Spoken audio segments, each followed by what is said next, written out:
Bonjour à toutes et tous et je vous espère en très grande forme pour cette nouvelle bonne pratique.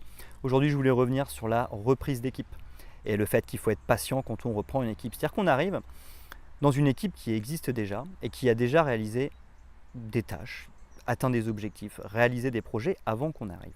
Certes, peut-être que les résultats ne sont pas au rendez-vous, mais on est face à des équipes qui ont déjà fait des choses, qui sont déjà dans une certaine compétence, qui ont déjà mis en place une organisation. Et le fait d'arriver, de reprendre cette équipe et de vouloir tout modifier tout de suite, c'est envoyer un message très fort qui est de dire vous ne savez pas faire, et moi je vais vous expliquer comment faire. Or, cette équipe a déjà un vécu, a déjà un historique.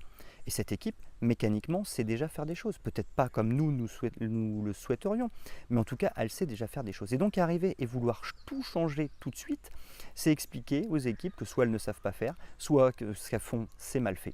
Du coup, le risque, c'est que les équipes n'adhèrent pas, que les équipes tout simplement se vexent et se disent mais qui c'est ce mec qui arrive et qui nous explique comment il faut faire alors qu'avant lui ça marchait et après lui ça marchera toujours parce que finalement après nous il y aura peut-être aussi d'autres managers qui prendront notre place. Donc bien prendre conscience que quand on reprend une équipe, il faut du temps.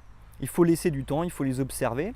Et là, à partir du moment où on va les observer, on va regarder ce qu'elles font bien, ce qu'elles font moins bien. Et là, on fera, effectivement, comme je l'ai déjà expliqué, on fera une réunion collective où on expliquera que tel point et tel point, nous trouvons que nos équipes le font bien.